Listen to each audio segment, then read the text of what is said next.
Folks, well, our winning streak has suddenly turned into a losing streak with Tampa on the horizon. Should we cancel the parade already? Well, we're going to break it all down for you right here on the OZone. You're in the offensive zone, your place for Leafs hockey.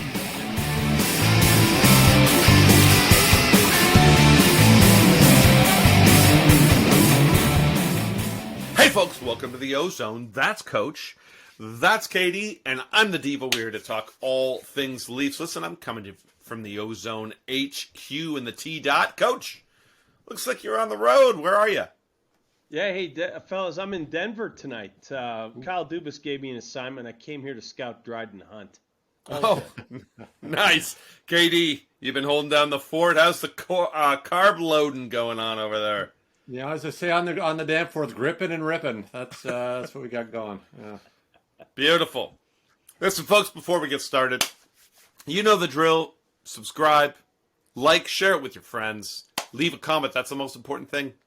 It helps drive the comment, and it makes us better. Okay, after really quite a remarkable November, and really the first couple of weeks of December here, the Leafs have now dropped 2 straight on the road to the Rangers in NYC, and then to the Caps in that other nation's capital. Coach, should we be concerned? I don't think so. Not yet, guys. That's quite a run we were on, and it was overdue to happen that we were going to drop a game here and there. And in particular, we talked about this last time, guys. The goaltending, we can't expect to get that kind of goaltending. Never. We were 2-4, 1-4 in the league in save percentage a week ago. So, it had to come back a bit, and it did. We dropped a couple games, and the goaltending wasn't great. In Murray's last 2 games, he's at an 8.66. Samsonov's at a 9.10 in his last 2. I think Murray's been better than that. So, but I think that's where we figured Samsonov would be. So I don't think it's a concern. And we got, like you mentioned, Devo, we got Tampa coming up. Tampa is only 3 back with a game in hand. So that's kind of a big game. But look, here's when the panic sets in. As long as we play well against Tampa, we're fine. But you've got, if you take a look at the schedule here over the rest of December, Philadelphia, St. Louis, and then we go to Mullet Arena in Arizona and wrap up with Colorado New Year's Eve. That'll be tough. But look, those Philly, St. Louis, Arizona games, that should get us back on track. If they don't, it is time to press the panic button. Agreed. Yeah. KD, should we be worried? What do you think? Yeah, I mean, I'm gonna just before I comment on the coach's fine points, I'm gonna break out the Christmas bandwagon here and just show a couple presents I got for the squad. Gonna put them up here. So we got some Borea patches here. And if you guys want to, we got some Borea patches from the Real Sports Apparel. So it's a sort of a Toronto sports apparel spot. Go on, Google it. You can get it. They sell these. All proceeds of these go to help fight ALS, terrible disease, which also is close to our heart because we have a great friend who's out in California who's fighting this thing and hanging in there. So for Kenny. This is for you. Hang in there, buddy. We love you. And here's to all the people battling ALS. It's a tough one. Getting back to what Coach said, I totally agree. Like, listen, on our streak, we won games that we probably should have lost. I thought we were the second best team against the Rangers, which does happen. The Rangers are on a bit of a roll. Good. And I thought we actually outplayed the Caps. We switched goalies. We probably win that game. I think they played well enough to win. So I think I'm more worried about losing games that you should lose. If we go on a streak and start getting that point where we're getting outplayed, we're not bringing energy, the D aren't working together, and the forwards are not coming back and playing structured, then I'll start to panic. But, I think right now we'll just chalk it up for you win some, you lose some. Yeah, I think that's fair to say. There's definitely no time to panic yet. Come on, guys, it's December, and we're in third place. The goalies for sure softened a little bit here, but look, there's some help on the way. We got Jan Krok coming back in, I think, for the next game. We got Ben and Riley. They're scheduled to be back in the lineup for sure, which really helps the back end in the next couple weeks. And you can't win them all. That's the bottom line. It's a long season, but really, I think it's too soon to panic. We had been rolling. It sucks losing a couple streaks. We've been winning a lot of games. Marner lost his 23-game streak. That's still something, a feather in his cap. 23 games is something else. There's still a big hole on the left wing with Tavares. Malgin had been there, obviously, amongst others, but Malgin of late, and he wasn't producing. So it seems like Dubas decided to send him out. I don't think he saw him as a guy who could fit in the bottom six. Definitely wasn't producing in the top six, so he traded him to the Avalanche for Hunt. So KD, what do you think of this trade?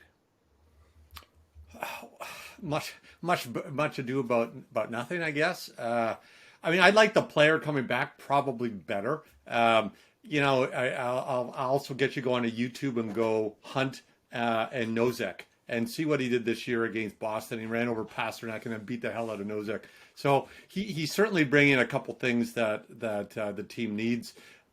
Having a poor man's top six guy who doesn't fit in the top or the bottom doesn't help. The Leafs have a bunch of those guys. Yeah, agreed. So I'm happy to bring some energy. This guy Hunt, he is a fourth liner. He's played lots of games in the NHL. They've all been fourth line minutes, so don't expect much. But he also hits a lot. He plays 10 minutes a game, and he has 3-4 hits a game. So he's hitting everything that moves. He's a big body compared to most of the Leafs forwards. So yeah, bring him on.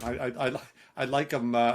We're talking about whether he can cut weight down to fit in Dubas's blueprint, but I like it. I like jamming him on the fourth. Maybe you put him with Aston Reese and let them. Yeah, agreed. You got a guy who fits where he's supposed to fit. Malgin didn't fit in the top six. Coach, what's your take here? Yeah, he does not fit the mold, does he? 6 feet, 193. I wonder who grabbed Dubas's phone and made that trade. He didn't even play in the Sioux, fellas. No, he played in the Western Hockey League, Right, right. Well, so we've talked about this, for a lot of the year. The bottom six is different this year, and I think it's been a conscious decision, right? So there's less offense, but they're actually playing more minutes. So here's a guy, he's in his prime years, and there's no delusions about him being a skilled guy, right? He's a fourth liner, and he fits that mold, and we're building some depth in there. So you're going to get 10 minutes a night, whether it's snowy December here in Denver or whether it's playoff hockey too. So I don't mind it. Malgin, if he can't play top 6 minutes, there's no fit here. I don't know if you saw what Justin Bourne was saying today. He's tweeting about it. He had his chance, couldn't fit. No points in his last 4, no goals in his last 12. It's the same type of thing we were talking about with Nick Robertson. You get a chance like this, you have to do something with it. He's playing with a guy who had a 23-game point streak, guys, for goodness sake, and he couldn't do anything. So you got a guy who has no value to your organization anymore, and you move him for a guy that maybe does. Maybe does. Yep. Maybe. Dubas has been these are the types of trades that Dubas does well at. The little Nick Ritchie for Ilya Lyubushkin. He does well at these small trades. I'm not going to bring up the Tyson Berry trade. I think you're right. I think there might be a sweet spot there. I'm going to maybe argue a couple things there. We got Malgin by trading Marchman away, which was also supposed to be a little tiddly trade. That one hurt, and and who knows about Timmins Douglas? That the ink isn't totally dry on that yet. We'll find out soon enough. Timmins has done reasonably well for Toronto, but you can't coach 6'7", so we'll find out where that ends up in a few years, probably. But speaking of the hole on left wing, we got Tavares, We got Marner, and we have a gaping question mark. It seems like Jan Krok is almost back and is likely going to fill that spot in the short term. There's been a little bit of buzz online in the chatter and the rumor mill about the Leafs looking at Ryan O'Reilly from St. Louis. Everyone should know the captain, Ryan O'Reilly from St. Louis. Should we be looking at him, and how would he fit? How does this even work? KD, what do you think?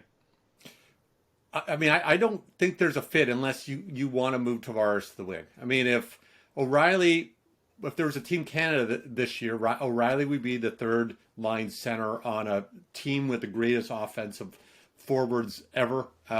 He is a first line center on his team. He's going to be a first line center on almost any team.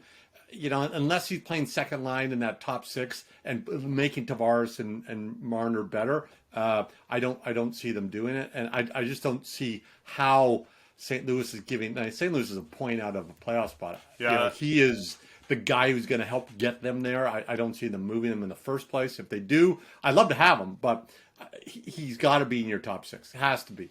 He has to be. He's a winner. He's a captain of a team that's won a championship.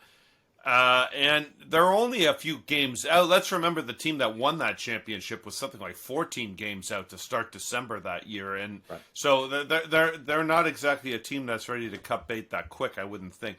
Again, Coach, what's your take here on this rumor? I wasn't sure on this one. So the coach has some contacts all around. I went to my buddy Tracy Morgan. Here's what he thought about it. No, I don't like the fit, fellas. I don't. So, yes, you'd have to move Tavares to wing. I agree. I'm not sure he's Canada's third best center, by the way. But I think he makes that Olympic team. However, I think at 8.5, you get a better bang for your buck with a guy that just scores, like a shooter. Yep. He's not the quickest guy either, and we're already fighting that with Tavares. So. Yeah. Would he help the team? Yeah, of course. He's a great player. But I'd like to see somebody that, that makes five, that's a little more up and coming, that's quick, that can go get the puck. Marner's a great forechecker, not the biggest guy. So, I'm not sure. I think there's a great fit. Also, what's the rush? Like, St. Louis is not in a rush. They're not out of it yet. They're not moving him for real unless the take is huge. And guys, we're in this window. We need to protect some assets. So, I'm not for it. Yeah, I don't disagree. I think we've said our piece there. I think it would be hard to fit in a lot of ways. It's more like a Kane argument, I would think, out of the Blackhawks, a proper winger that could really elevate that second line. Anyways, let's move on. This is the final topic I want to talk about here, fellas. We've got Riley coming back likely in the next 2 weeks. He's skating with the team, so it usually means he's a couple weeks away. They may ease him back too because of the team's performance, but let's see what happens. But what are the pairs going to be? Who plays on the back end for the Leafs when Riley's back? He might spend a couple nights on the third pair just to get his legs under him. But, Coach, ultimately, where do you see this going? Yeah, you were saying earlier, Devo, about Connor Timmins. And he's been decent. He's been pretty good, I think. But he's the odd man out. It's pretty clear. I wouldn't break the Swedes up. They've been decent, Liljegren and Sandin. And, I think they can slot down to the third pair. I wouldn't break up Giordano and Hall. They've been good. They've been, much better than expected. They've been legit. Oh, they close out every game. They unfortunately they play too many minutes. Well, yeah, and so with Brody back, Gio's minutes have come down, which is ultimately really good. So then that leaves Riley with T.J. Brody on the right side. That's great for Riley. You want to break him back in, put him with our best guy, our most dependable guy. I think that's the way it's got to go. And if you had to go Gio and Hall with the tougher assignments for a couple games, to get Riley back in, so be it. It hasn't been so bad. You know, hey, Riley coming back, he's not the best defensively, but he adds an element we don't have. My goodness, it was only a couple weeks ago where our third pair was Victor Mete and Mac Hollowell. Glad to see some guys coming back, eh, fellas? Yeah. Yeah, it's absolutely true. KD, what do you think? I like those pairs. I think one thing. I mean, he does certainly in the beginning of his career, but Riley is always come under scrutiny and not being the best defensively. But over the last 3 or 4 years, he doesn't get hidden anymore. He plays lots of tough minutes against the big groups. Yep. So just getting him back and playing with Brody, it takes off Giordano's minutes. I mean, I think we should be back around. We can see Giordano can do it. Let's get him back below 18 minutes a game. Yes, and around 18 probably, yeah. And we can move him down off some of the penalty killing time, and I think that would be ideal because I think he's shown that he can play bigger minutes as we get down the stretch and into the playoffs. So let's keep him healthy and let's go. But I like where the coach's head's at. Yeah, I agree 100% with all of that, guys. The one thing I will say is that Hull isn't going anywhere, despite the internet chatter. You can't close a game out with this defensive back end or kill a penalty without him in the lineup right now. We just don't have the bodies. We don't have the big size. Maybe when Ben comes back, maybe entertain that, but I just don't think that's a reality. All right, well, there you have it, folks. Go. Ben will be killing penalties for the Marlies. There you have it, folks. Marlies dropped a couple, but we still got you covered. We got you covered right here on the Ozone. Hang in there, Kenny. KD.